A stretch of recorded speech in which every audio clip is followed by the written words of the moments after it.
Allez-y Adèle, racontez-nous. Bah, euh, je suis. Je sais Vous avez 25 ans. pas. Non, je vais les avoir, c'est dans 2 mois.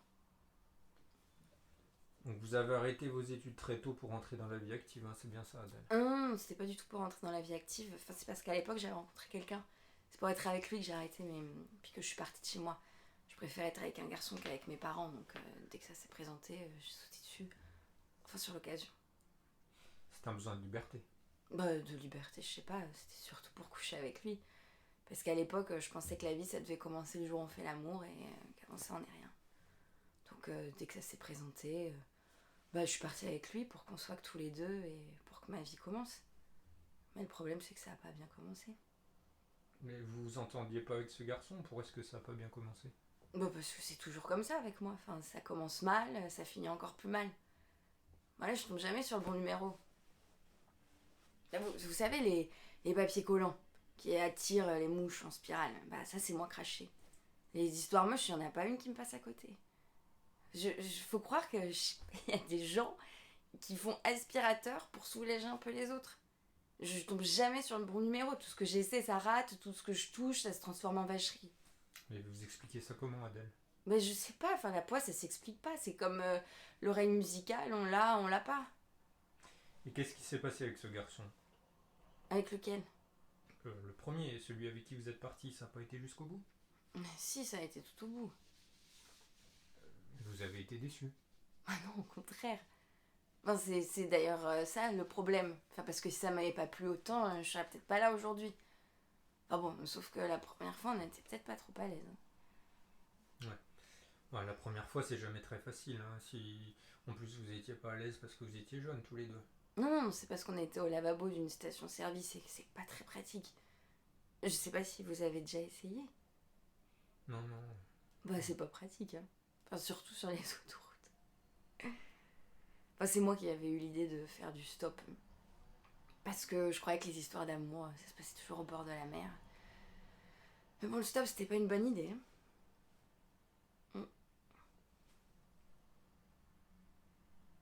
Et puis, de toute façon, quand on y pense, les bonnes idées, j'en ai pratiquement jamais eu. Parce que c'est toujours pareil avec moi. Tout ce que j'ai.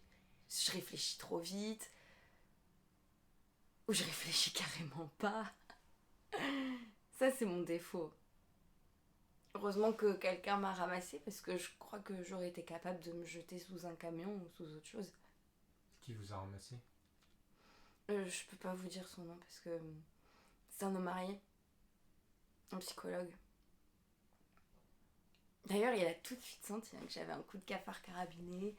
Il s'est mis en 4 pour me remonter le moral. Enfin, d'ailleurs, il s'est tellement mis en 4 que j'ai cru que j'étais tombée à moitié enceinte.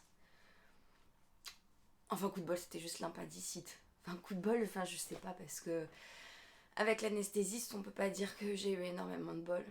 Vous avez eu des problèmes avec l'anesthésiste? Non, il a été gentil. Il avait l'air tellement amoureux de moi que je l'aurais suivi jusqu'au bout du monde. Mais bon, il n'a pas été plus loin que Limoges. C'est marrant, hein. Comme les gens peuvent avoir l'air raides amoureux en n'étant pas du tout. C'est un truc qui doit être vraiment facile à imiter. Il me disait que je lui faisais l'effet d'un verre de Cointreau, mais bon, le Cointreau, il a dû s'en lasser vite, hein, parce que c'est pour ça qu'il est parti téléphoner. À qui? Ça, je l'ai jamais su parce qu'il est jamais revenu. On était au restaurant tous les deux, et je savais pas qu'il y avait une porte par derrière. C'est pour ça que j'ai attendu jusqu'à la fermeture. Le patron habitait juste au-dessus. Ça sentait un peu la friture, hein, mais il avait les mains douces et calmes. Les mains, c'est traître, hein, ça peut vous faire croire n'importe quoi. Donc c'est comme ça que je suis rentrée dans la vie active et que je suis rentrée... que j'ai été hôtesse d'accueil chez lui. Hôtesse d'accueil, ça consiste en quoi? Au début, surtout accueillir, être souriante avec les autres. Ça donne pas la méningite, hein, comme travail, mais... les sourires, vous savez ce que c'est, hein, c'est vite traître et... ça donne vite des idées, d'ailleurs. Et puis à Limoges, il y a beaucoup d'hommes qui se sentent seuls. Le juge m'a dit que c'était un des coins français où il y avait plus de dépressifs, c'est pour vous dire. C'est qui ce juge, Adèle? C'est celui qui s'est occupé de moi quand ils ont fermé le restaurant à cause des hôtesses d'accueil. Lui aussi, il était dépressif. Ah bah d'ailleurs, lui non plus, il s'est pas trop occupé de moi.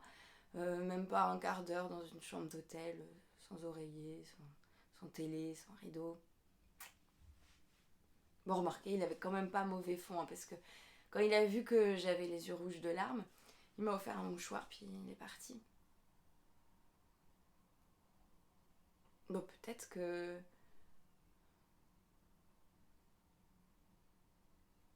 Bah, peut-être que j'ai jamais rien mérité de mieux. Ça doit être écrit quelque part, je sais pas où.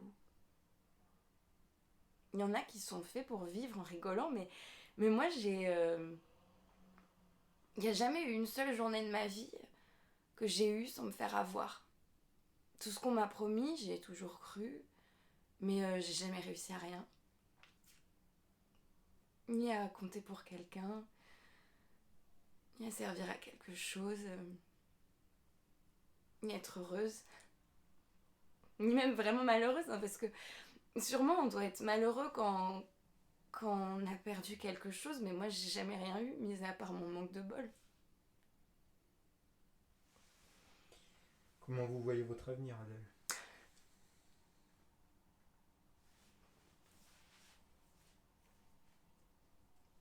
Je sais pas.